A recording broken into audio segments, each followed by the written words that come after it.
오늘 성경 말씀은 고린도전서 12장 12절부터 27절까지 고린도전서 제12장 12절부터 27절까지를 읽겠습니다. 고린도전서 12장 12절 제가 읽습니다. 몸은 하나인데 많은 지체가 있고 몸의 지체가 많으나 한 몸임과 같이 그리스도도 그러하니라. 우리가 유대인이나 헬라인이나 종이나 자유자나 다 한 성령으로 세례를 받아 한 몸이 되었고 또 다 한 성령을 마시게 하셨느니라.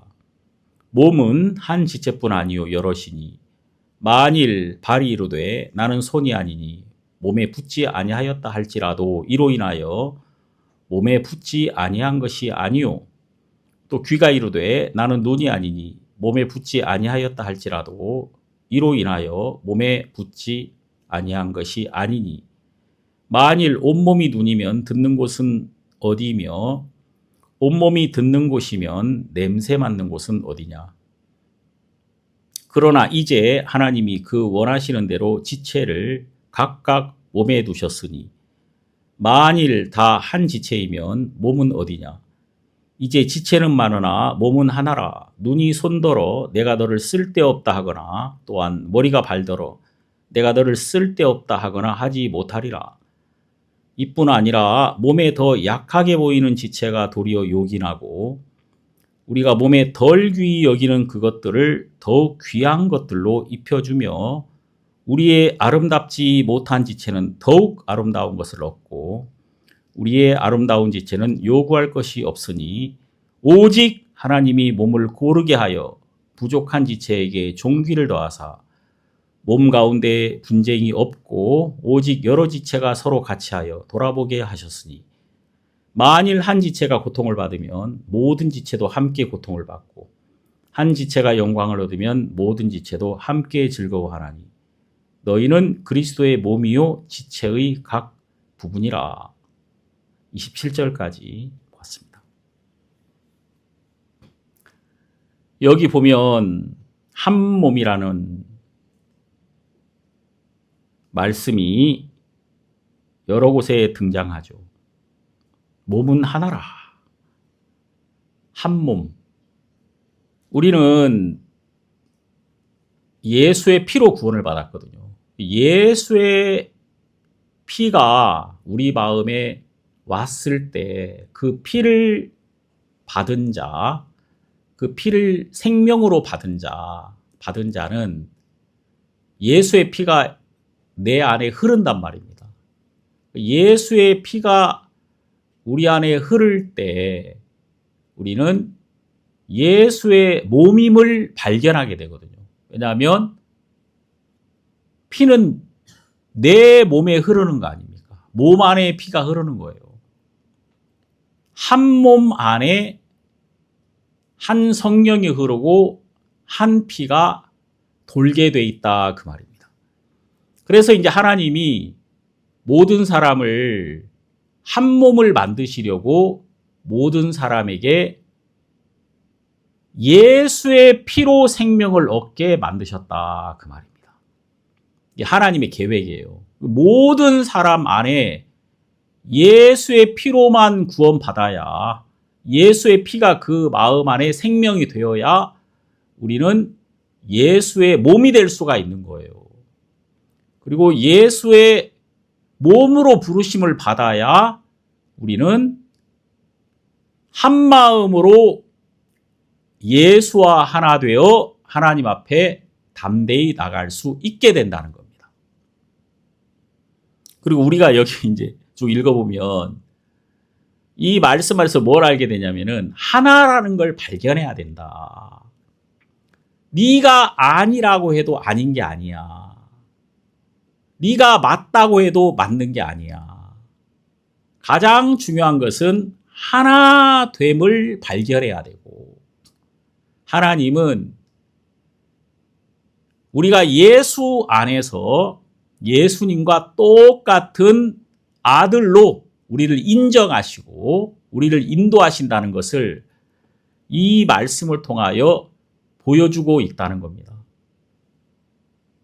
그래서 이 말씀이 너무 마음에 은혜가 되더라고요. 제가 이렇게 쭉 읽어보는데 제가 읽는 동안에 참 이 말씀 하나하나가 미련한 우리를 깨어나게 하시더라고요. 그리고 말씀이 우리에게 이렇게 되었다라고 말씀하시는 거예요. 우리한테 뭘 하라고 하는 게 아니라 예수 그리스도가 이루어 놓은 이 모든 것을 발견하도록 우리를 그렇게 인도한다는 것을 느낄 수 있었단 말입니다. 이 성경에서 이 한 몸이라는 말씀이 참 많이 등장하는데 특히 여기 고린도전서 우리가 읽은 여기하고 에베소서에 골로새서에 정말 많이 등장하죠. 좀 찾아본다면 제가 좀 일단 찾아보겠습니다. 여기 고린도전서 먼저 12장 12절을 보면은 몸은 하나인데 많은 지체가 있고 하나님이 우리에게 항상 나로서 살았던 우리에게 뭘 가르쳐 주시냐면은 몸이 하나라는 걸 가르쳐 주시는 거예요. 이게 신령한 세계거든요. 여러분 여기 고린도전서 12장 1절을 보면 형제들아 신령한 것에 대하여는 내가 너희의 알지 못하기를 원치 아니하노니. 그러니까 이게 뭐냐면요. 신령한 세계, 신령한 세계. 신령한 세계, 다시 말해서 하나님의 세계. 우리가 지금까지 한 번도 알지 못했던 새로운 세계. 이 신령한 세계를 너희가 알기를 바란다. 근데 많은 사람들은 자기의 지혜 속에서, 자기의 지식 속에서만 살아왔기 때문에 이 신령한 세계를 한 번도 마음에 발견한 적이 없는 거예요. 근데 지금 여기 바울이 내가 이 신령한 것에 대하여 너희가 알게 되기를 바란다. 그러면서 여기 2절 보면요. 너희도 알거니와 너희가 이방인으로 있을 때에 말 못하는 우상에게로 끄는 그대로 끌려갔느니라. 그러니까 실제로 이제 우리가 전에는 내가 내 생각대로 살았다고 생각하는데 그게 아니에요. 우리는 악한 영에 이끌려서 이 세상의 영에게 끌려다녔단 말입니다. 그러니까 이 끌려다니는 동안에 우리가 만들어진 내 경험, 내 방법, 이 모든 것이 있는 거예요. 나라는 세계가 이 안에서 형성이 됐단 말입니다. 3절 그러므로 내가 너희에게 알게 하노니 하나님의 영으로 말하는 자는 누구든지 예수를 저주할 자라 하지 않고 또 성령으로 아니하고는 누구든지 예수를 주시라 할 수 없느니라. 자, 놀라운 말씀이죠. 이게 구원이에요. 예수를 나의 주로 믿는 순간이 나의 구원의 순간이란 말입니다. 구원이 뭐예요? 주 예수를 믿어라. 그리하면 너와 내 집이 구원을 얻으리라. 주의 이름을 부르는 자는 구원을 얻으리라. 그러니까 이 구원이라는 건 뭐냐면은 예수가 나의 주인이 되는 거예요. 그럼 여러분, 이 구원은 어떻게 이루어지냐면 나로부터 시작되는 게 아니라 예수 그리스도의 속량으로부터 시작되는 거예요. 속량. 속량이라는 말 알죠? 값을 지불하고 도로 찾았다. 하나님이 우리를 잃어버렸는데 우리를 잃어버린 거 아닙니까? 그런데 하나님이 예수의 피, 예수의 값을 지불하고 우리를 죄에서 구원하셨단 말입니다. 속량을 받은 거죠. 그러니까 예수님이 십자가에서 보배로운 피를 흘리신 그날, 우리의 죄의 값이 지불되는 그날 우리는 주인이 바뀐 거예요. 누구의 것이 됐죠? 값을 지불한 분의 것이 되었단 말입니다. 우리의 죄의 값을 지불한 자, 예수 그리스도의 것이 된 거예요. 우리가, 여러분과 제가. 그래서 여러분과 제가 예수의 피를 받음으로써 그 피값이 우리에게는 생명이 된 거지. 피값이 뭐가 됐다고요? 생명이 됐다, 그 말입니다. 그러니까 여러분, 우리가 성경에서 이 피는 바로 뭐예요? 육체의 생명은 피에 있음이라. 피는 생명이거든요. 레위기 17장 11절에 나오죠. 육체의 생명은 피에 있음이라. 제가 이렇게 얘기하니까 어제 어떤 모치님이 저한테 전화하셔가지고 목사님 성경 다 외우시죠? 그러더라고. 외우시죠? 그래가지고 아니 이걸 뭐 달달달달 다 외우진 않지만 중요 구절은 제가 외우고 있죠. 어렸을 때부터 봤으니까. 참 이 말씀이 그냥 외우는 게 중요한 게 아니라 이 말씀을 말할 때 내 심령이 진짜 기쁘거든요. 우리가 오늘 계속 찬송 불렀지만 주 음성 외에는 기쁨이 없도다. 진짜 너무 좋아. 제가 그래가지고 이제 집에서도 항상 흥얼흥얼 해요. 우리 집사람이 증인입니다. 주 음성 외에는 기쁨이 없도다. 기쁨이 없어. 물론 유튜브도 보고 TV도 볼 때가 있어요. 볼 때가 있지만은 항상 보고 느끼는 건 저건 기쁨은 아니야. 기쁨은 아닙니다. 진짜 어떤 이 하나님의 말씀이 나의 유일한 기쁨이다. 레위기 17장 11절에는 육체의 생명은 피에 있음이라. 내가 이 피를 너희에게 주어 단에 뿌려 너희 생명을 위하여 속하게 하였나니 생명이 피에 있으므로 피가 죄를 속하느니라. 그럼 이제 육체의 생명은 피에 있다. 이게 하나님의 말씀이죠. 우리에게 피를 주셨다는 것은 바로 뭘 주셨다는 거예요? 생명을 주셨다는 거거든요. 이 생명은 땅에 속한 생명이 아니라 하늘에 속한 생명이란 말입니다. 다시 말해서 예수의 피로 우리에게 주신 그 생명은 바로 뭐예요? 이것이 영원한 생명이란 말이에요. 영생, 영원한 생명. 그러니까 우리가 그 복음을 받음으로써 예수의 피가 내 마음에 받아졌을 때 우리는 죄에서 해방이 된 거예요. 나에게서 해방이 된 거예요. 이 땅의 권세에서 벗어난 거예요. 우리는 하늘에 속한 자가 되었단 말입니다.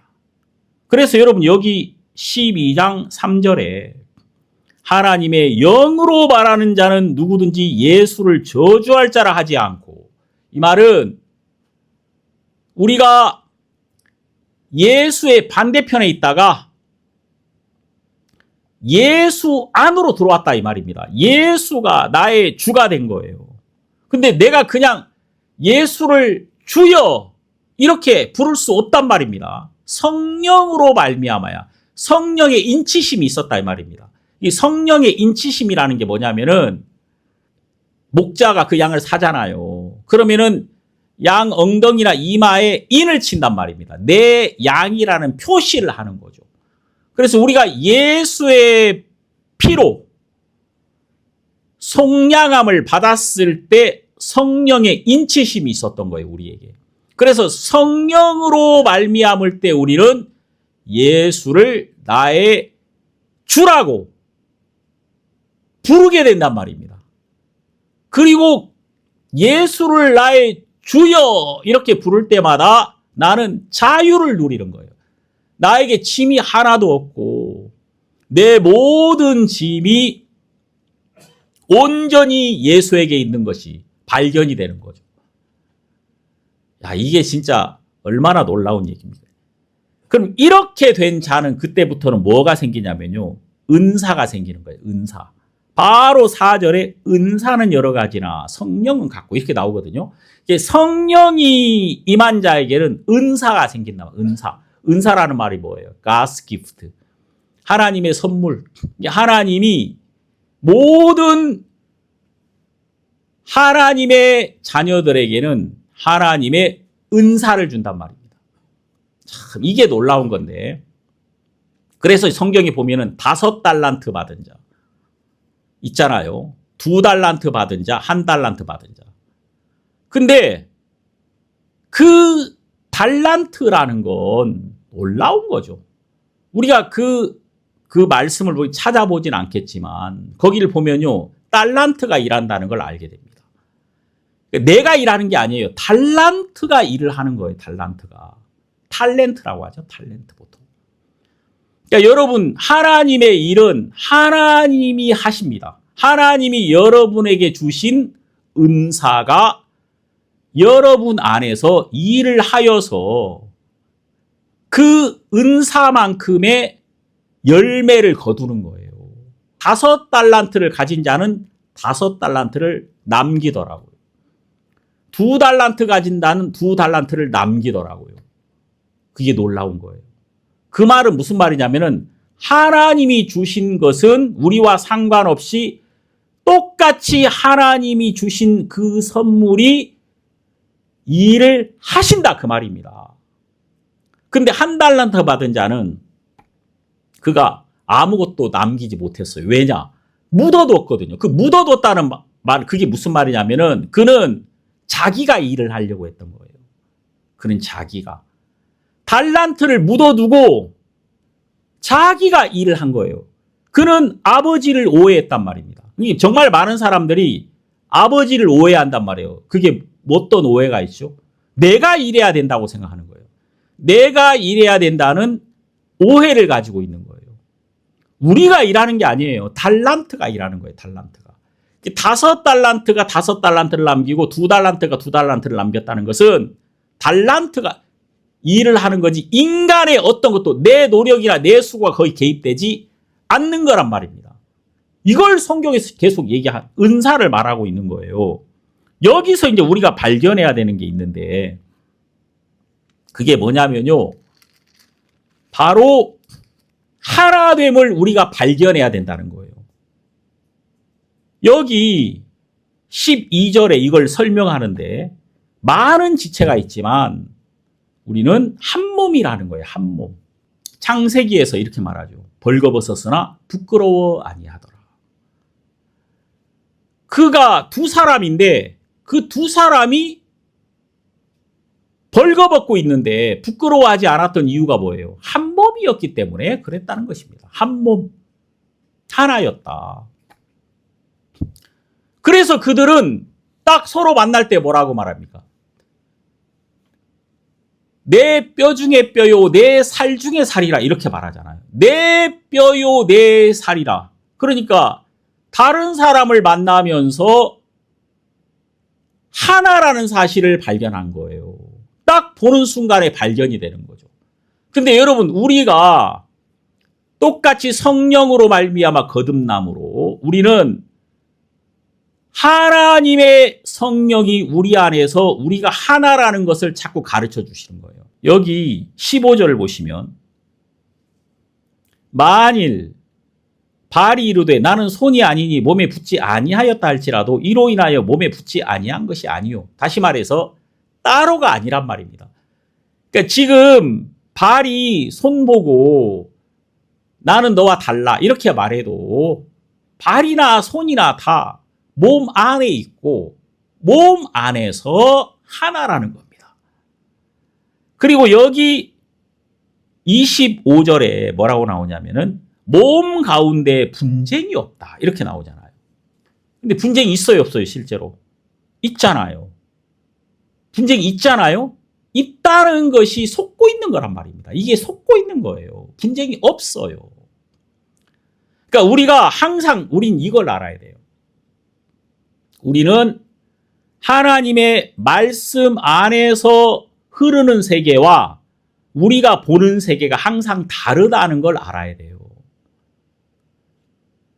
그리고 하나님의 말씀 안에서 지금 예수 그리스도가 일하심, 이것을 믿을 때 분쟁이 없다는 것을 알게 되는 거예요. 그러니까 예수 그리스도 안에서 한 몸임을 발견할 때 우리는 분쟁에서 벗어나는 거란 말입니다. 그러니까 이게 믿음으로 말미암아 되는 거예요. 믿음으로 예수를 믿는 믿음으로. 자, 13절을 봐야 돼. 13절. 우리가 유대인이나 헬라인이나 종이나 자유자나 다 한 성령으로 세례를 받아 한 몸이 되었고, 자, 여러분 여기 한 성령, 세례, 한 몸, 이게 놀라운 말씀이죠. 자, 우리는 죄 사함을 받을 때 성령을 선물로 받았습니다. 근데 여러분, 이 성령 세례라 그러는데 이 세례라는 것은 바로 무엇이냐면 장사 지내는 건데, 이 세례의 의미는 합하여입니다. 합하여. 로마서 6장을 보면은 자세히 이제 이야기를 하고 있죠. 한번 보겠습니다. 자, 로마서 6장. 로마서 6장 3절. 무릇 그리스도 예수와 합하여 세례를 받은 우리는 그의 죽으심과 합하여 세례받은 줄을 알지 못하느냐. 그러므로 우리가 그의 죽으심과 합하여 세례를 받음으로 그와 함께 장사되었나니 이는 아버지의 영광으로 말미암아 그리스도를 죽은 자 가운데 살리심과 같이 우리로 또한 새 생명 가운데서 행하게 하려 하심이라. 여러분 여기 보면은 3절에 예수와 합하여 세례를 받은 우리 이렇게 나오잖아요. 예수와 합하여 세례를 받은 우리, 이거 발견해야 되는 거예요. 그러니까 예수님이 십자가에 죽으실 때 우리는 예수와 합하여 함께 죽고 함께 장사 지낸 바 되었다는 것을 증거하고 있는 거예요. 이 세례라는 의미, 맵티즘이라는 의미는 장사거든요. 장사. 그러니까 예수와 합하여 우리는 십자가에 죽었다는 것을 증거해 주고 있는 거예요. 그러니까 우리가 이걸 느끼거나 이런 게 아니에요. 느끼는 게 아니라 다시 말해 똑같은 거예요.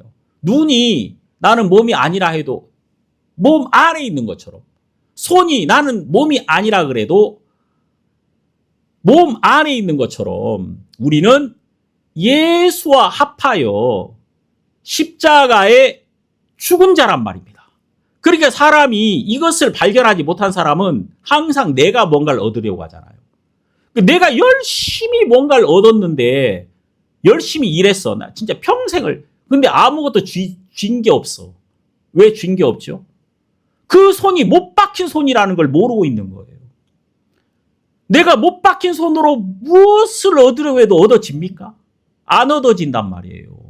이 손이 못 박힌 손이라는 걸 모르기 때문에 사람들이 자기의 손으로 무엇인가 얻으려고 뇌를 썼단 말이에요. 자기의 발이 못 박힌 발이라는 걸 모르기 때문에 내가 원하는 나의 목적지를 향하여 열심히 나는 갔단 말입니다. 내 원하는 걸 위하여, 내 목적지를 위하여 열심히 갔는데 내 발이 내가 원하는 곳에 도달하지 못하더란 말입니다. 왜? 내 발이 못 박힌 발이더라. 그래서 예수와 합하여 세례를 받은 우리, 이 우리는 그의 죽으심과 합하여 세례받은 줄을 알지 못하느냐? 다시 말해서 예수의 십자가에서 예수와 함께 죽은 우리라는 거예요. 이것을 이 성경이 증거해 주고 있는 거예요. 우린 이 말씀 안에서 발견하는 거예요. 비로소 우리가. 야, 정말 그러네. 내 손과 내 발이 아무것도 얻을 수 없구나. 이것은 십자가에서 예수와 함께 죽은 것이구나. 이렇게 하나님이 우리에게 말씀을 통해서 증거해 주시고 있다는 겁니다. 그래서 우리가 예수 그리스도의 복음을 들을 때 우리는 그 예수 그리스도의 죽음과 장사와 부활을 들으면서 비로소 예수와 함께 죽은 우리를 발견하고 예수와 함께 살았다는 사실을 알게 되는 거예요. 자, 이 사실을 우리가 마음으로 받아들일 때 우리 안에 예수의 피가 흐르기 시작한단 말입니다. 예수의 피가 나의 생명이 되었다는 걸 알게 되는 거예요. 이걸 믿을 때, 그리스도를 영접할 때 내 안에 예수의 피가 생명이 되어서 흐르기 시작하는 거예요. 자, 이것을 성경에서는 뭐라고 말하냐면은 예수에게 접붙임이 되었다 이렇게 말하는 거예요. 자, 로마서 제 11장을 한번 보겠습니다. 로마서 11장 이렇게 말씀하십니다. 24절. 자, 로마서 11장 24절. 네가 원 돌 감람나무에서 찍힘을 받고 본성을 거스려 좋은 감람나무에 접붙임을 얻었은즉 원 가진 이 사람들이야 얼마나 더 자기 감람나무에 접붙이심을 얻으랴. 여러분, 여기 보면 우리는 원래 돌 감람나무였다 이 말입니다. 이 돌 감람나무라는 말은 야생 감람나무. 그리고 그 돌 감람나무에 비교되는 참 감람나무가 있어요. 이 참 감람나무는 사람이 재배한 거죠. 이렇게 다 잘 관리를 받아가지고 거기에서 매우 좋은 감람열매, 올리브가 잘 맺히는 거죠. 그래서 열매도 크고 기름도 많이 나오죠. 맛있죠. 참 감람나무는. 돌 감람나무는 야생 감람나무. 이것은 열매도 작고 기름도 적게 나온단 말입니다.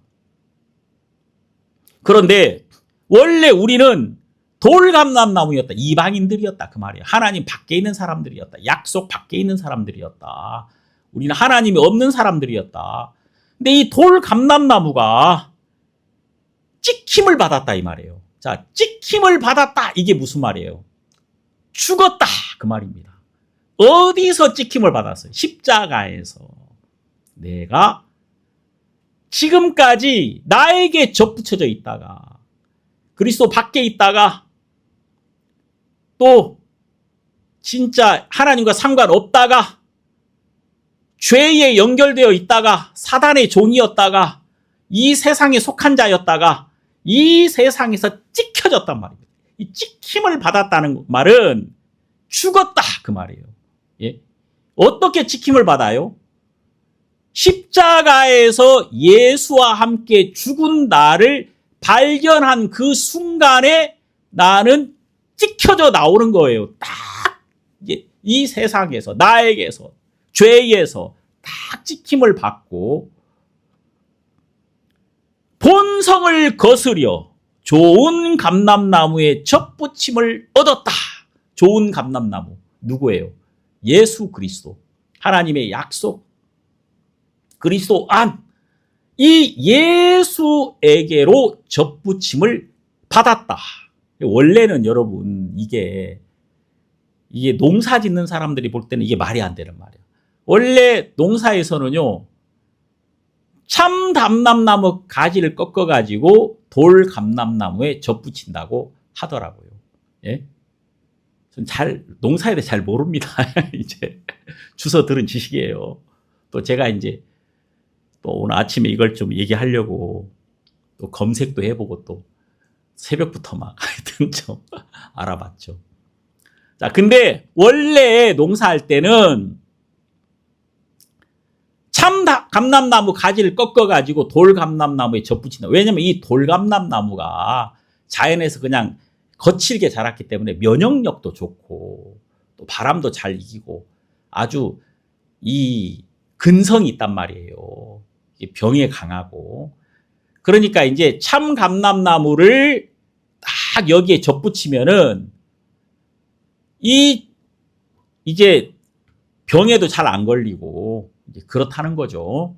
근데 이제 이 성경에는 지금 반대로 돼 있어요. 반대로. 이게 참 반대로 돼 있다는 것 자체가 의미가 있는 거예요. 이게 여기 24절에 본성을 거스려 지금 이 자체의 모든 답이 다 있어. 본성을 거스려. 법칙을 완전히 거슬렸다는 거예요. 지금 이 성경은 하나님이 여러분과 저에게서 끊어내가지고 나에게서 끊어냈다는 거예요. 어떻게? 죽음으로써. 여러분, 우리가 언제 끝나냐면요. 죽을 때 끝납니다. 죽지 않을 때 우리는 끝나지 않아요. 절대. 죽을 때 내가 끝나는 거예요. 근데 십자가에서 예수와 함께 죽음으로써 나를 찍어냈다는 거예요. 딱 찍어내가지고 이제 우리를 그의 피로 사신 분에게 옮겨왔단 말입니다.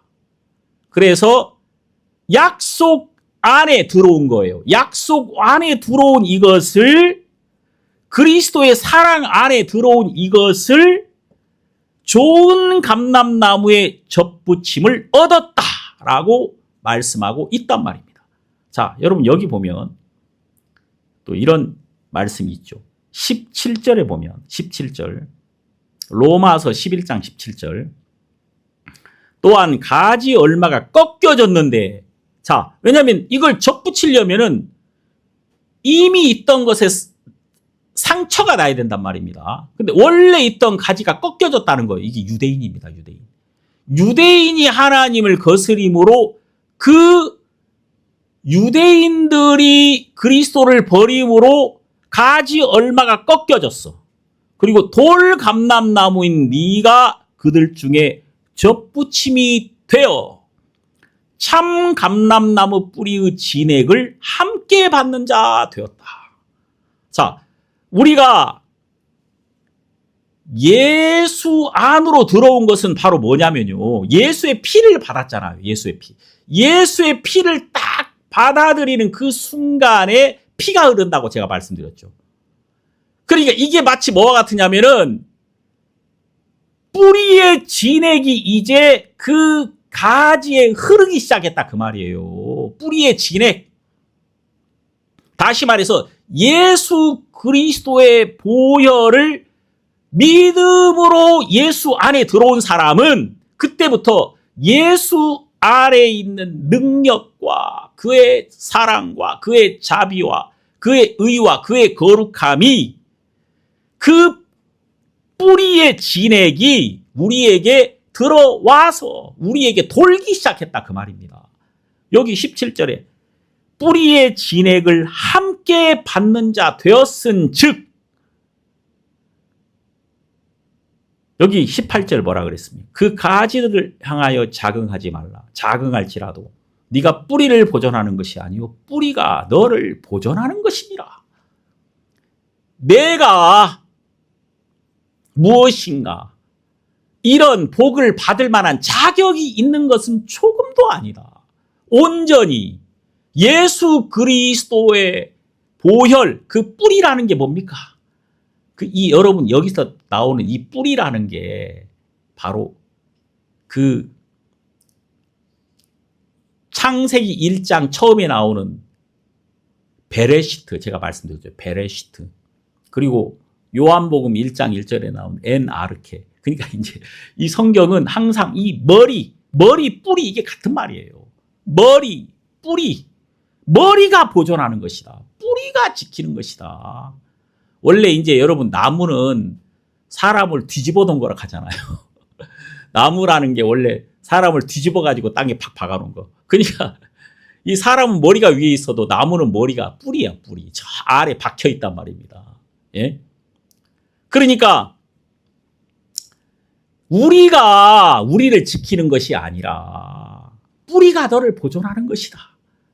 근본 우리를 부르신 분, 근본 우리는 그분에게서부터 나왔는데 이제 우리가 그의 부르심 안에서 그에게 속하는 그 순간부터 우리는 그 예수 안에 있는 모든 것이 온전히 나에게 공급되어서 이제 우리는 예수의 열매를 맺을 수밖에 없는 사람이 되었다라고 이 성경이 증거하고 있는 거예요. 로마서 11장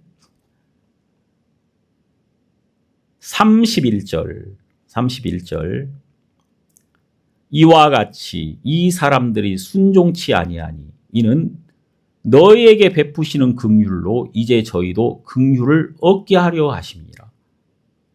하나님이 모든 사람을 순종치 아니하는 가운데 가두어 두심은 모든 사람에게 긍휼을 베풀려 하심이로다. 그러니까 여러분, 우리가 하나님의 긍휼을 입었던 것은 바로 유대인의 순종치 아니함으로 우리에게 긍휼이 왔단 말입니다. 이제는 그들이 순종치 아니함으로, 자, 먼저 순종치 아니했던 우리, 먼저 버려진 우리에게 유대인의 순종치 아니함으로 긍휼이 우리에게 온 것처럼 이제 우리에게 입은 이 긍휼이 순종치 아니한 유대인에게 다시 흘러갈 것을 소망하고 있는 거예요. 이걸 발견하는 거지. 이 긍휼의 흐름을. 자, 그러면 32절 하나님이 모든 사람을 이 유대인이나 이방인이나 다 똑같이 순종치 아니하는 가운데 가두어 두심은 모든 사람에게 긍휼을 베풀려 하심이로다. 이 긍휼이 뭡니까? 우리에게 베푸신 이 큰 긍휼, 이게 뭐냐? 자, 에베소서. 딱 이때 에베소서로 오는 거예요. 자, 에베소서 딱 오면은 에베소서 2장 4절. 긍휼에 풍성하신 하나님이 우리를 사랑하신 그 큰 사랑을 인하여 허물로 죽은 우리를 그리스도와 함께 살리셨고 너희가 은혜로 구원을 얻은 것이라.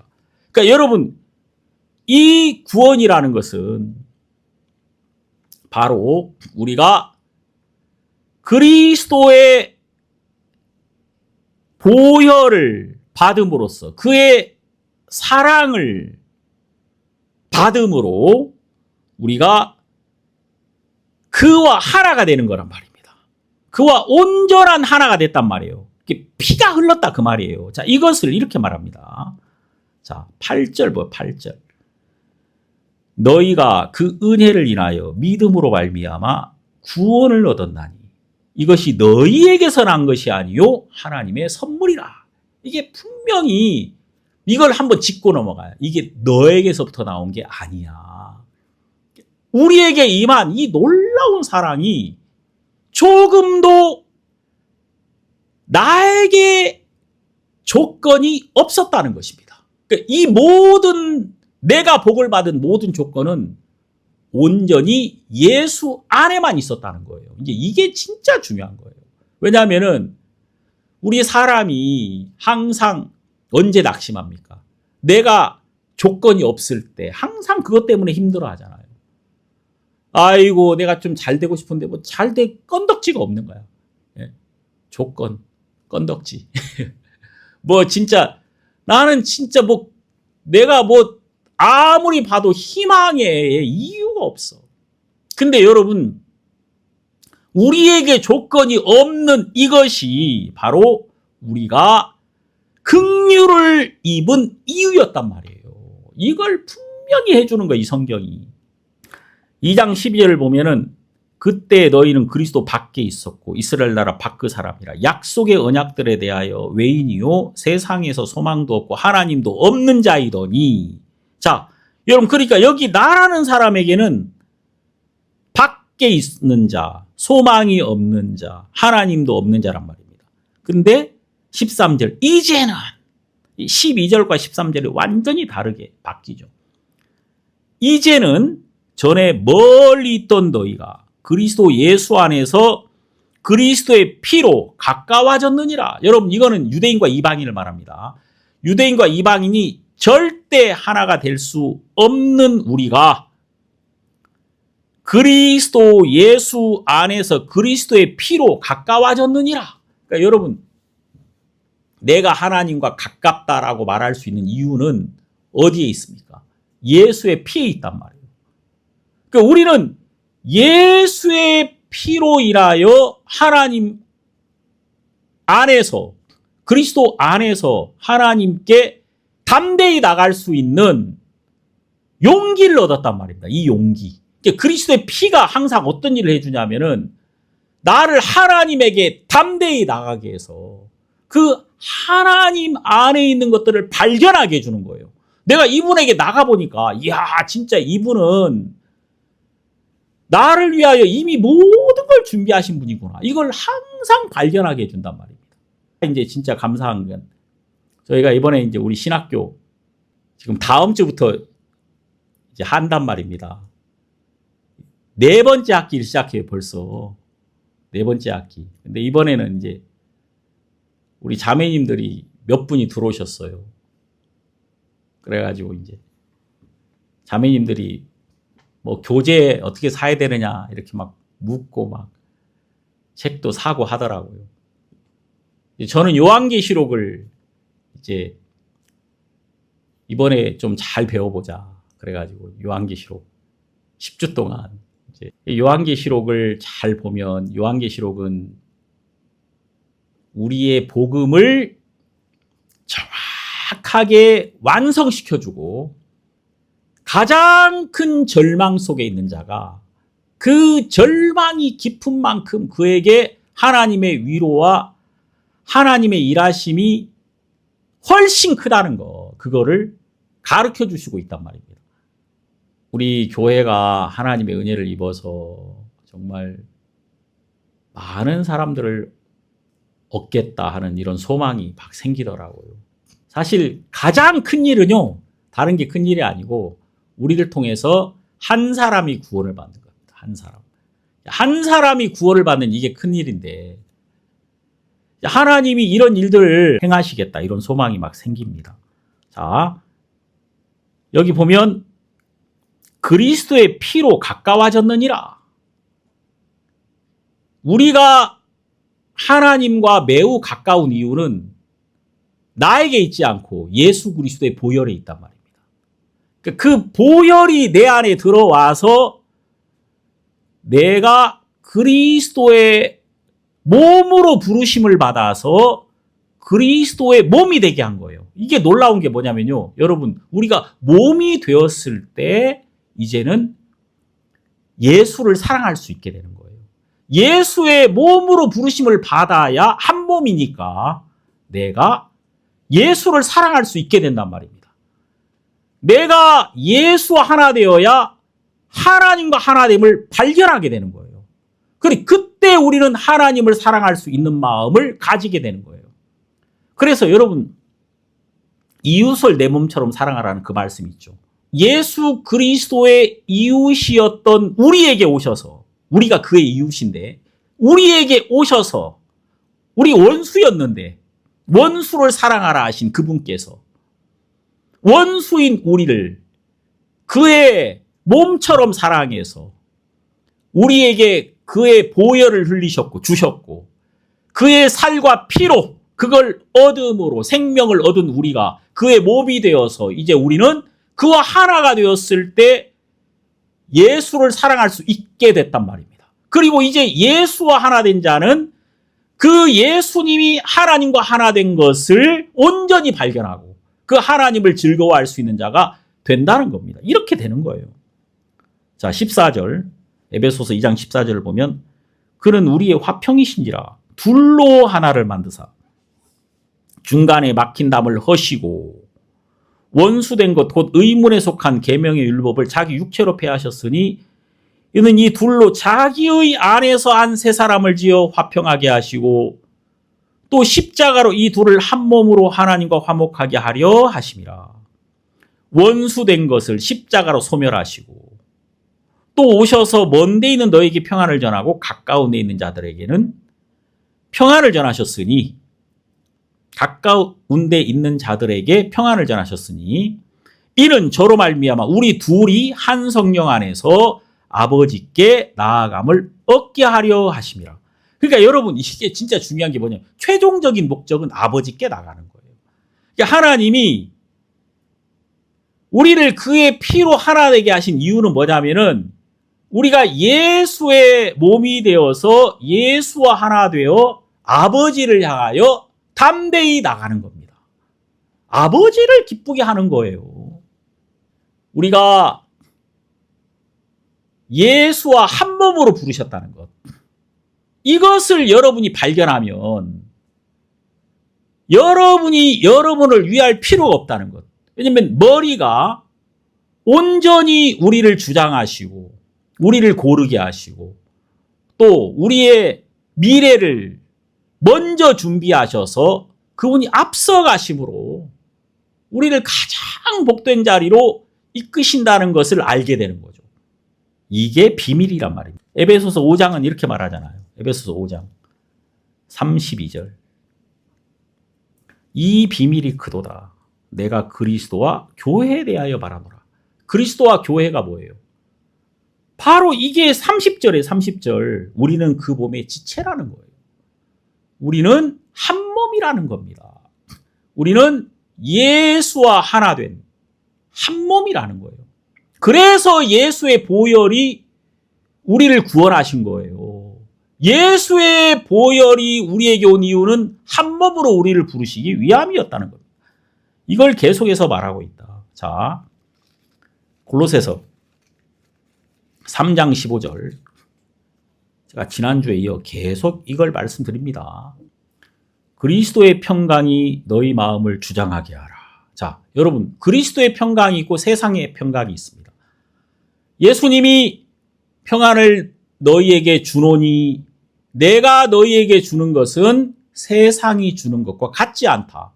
왜냐하면 이 세상의 평안은 불행한 일이 오면 깨어지잖아요.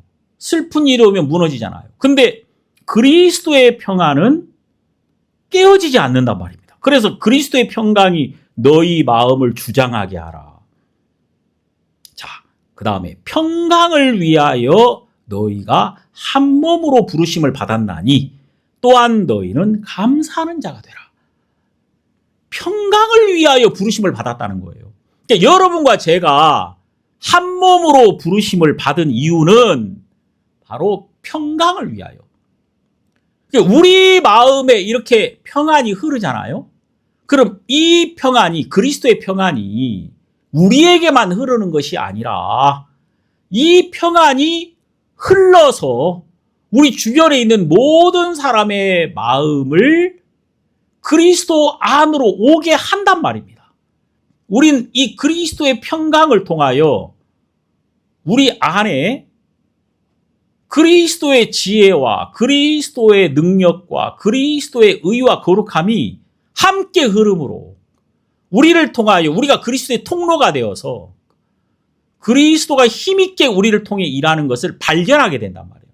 그리고 우리 마음의 방향이 예수와 하나 되어서 하나님을 향하여 함께 갈 때 저는 하나님은 저절로 우리 앞에 문을 여시고 복음의 문을 여시고 예수를 위하여 하나님이 일하신다는 것을 알게 하실 거다. 나를 위하여 일하는 게 아니란 말입니다. 하나님은 예수를 위하여 문을 여시고 예수를 위하여 항상 일하시는 분이거든요. 그럼 이제 우리는 예수와 하나 된 나를 발견할 때 예수를 위하여 일하시는 그 하나님의 역사를 보고 기뻐하고 감사하고 그리고 우리 마음에서 이렇게 터져나오는 찬양과 그 기쁨을 우리가 노래할 수 있게 되는 겁니다. 그래서 여러분 여기 16절에 보면 골로새서 3장 16절 그리스도의 말씀이 너희 속에 풍성히 거하여 모든 지혜로 피차 가르치며 권면하고 시와 찬미와 신령한 노래를 부르며 마음의 감사함으로 하나님을 찬양하고 또 무엇을 하든지 말이나 일에나 다 주 예수의 이름으로 하고 그를 힘입어 하나님 아버지께 감사하라. 그리스도의 말씀이 우리 안에 풍성히 거한다는 것은 뭐 말씀 자체가 막 항상 우리의 기억 속에 항상 기억나고 이제 이런 게 아니란 말이에요. 그러니까 그리스도의 말씀이 우리 속에 거하여 우리를 풍성하게 만들어준다는 말이거든요. 그리스도의 말씀이 우리 안에 이렇게 머물게 되면 말씀이 우리를 풍성한 삶을 살 수 있도록 이끌어 주신단 말이에요. 말씀이. 그러니까 우리가 풍성해지려고 노력하는 것이 아니라 말씀이 우리에게 와서 풍성함을 주신단 말이에요. 말씀대로 하신다. 그래서 이제 우리 속에 항상 뭐가 있냐면요. 말씀에 대한 소망이 있는 거예요. 그러니까 말씀이 일하시는구나. 전에는 항상 나를 의식해. 뭐 내가 이렇기 때문에 이런 일이 생기는 거 아니야? 이런 마음이 있어요. 어떤 자매가 며칠 전에 저한테 전화 와가지고 네가 교만해서 그래. 이제 이런 일이 생긴 거는 네가 교만해서 그래. 교만해서 그랬다면 벌써 옛날에 다 죽었어야 돼. 진짜 그 사람이 그것 때문에 문제였다면 옛날에 다 죽었어야 된단 말이에요. 사실은 그렇지 않단 말입니다. 우리는 항상 우리에게서 있는 문제, 우리에게 어떤 조건, 이런 것에 영향을 받는단 말이에요. 내가 교만해서 그러는 게 아니에요. 우리에게 문제가 생기고 우리에게 어려움이 생기고 고난이 생기는 모든 이유는 여기 있는 것처럼, 여기 17절에 있는 것처럼 무엇을 하든지 말에나 일에나 다 주 예수의 이름으로 하고 그를 힘입어 하나님 아버지께 감사하라. 실제로 하나님께서 우리에게 모든 고난과 모든 어려움을 주시는 이유는 그리스도가 나타나기 위함이란 말입니다. 그리스도가 우리를 통해서 일하시려고 우리가 할 수 없는 일들을 우리에게 주시는 거예요. 그래서 다른 것이 아니라 예수 그리스도의 보혈을 힘입어 하나님에게 담대히 나가라고 하나님께서 우리에게 일하시고 우리를 이끌어 가고 있는 것이다. 여러분들 마음속에 항상 이것을 기억하고 마음에 담대함을 얻는 그런 여러분이 되기를 바라겠습니다. 기도하겠습니다. 하나님 아버지, 우리는 고린도전서 12장에서 그리스도가 우리를 한 몸으로 부르셨고 이제 우리에게 은사를 주심으로 우리에게 그리스도가 일하시는 것을 보았습니다.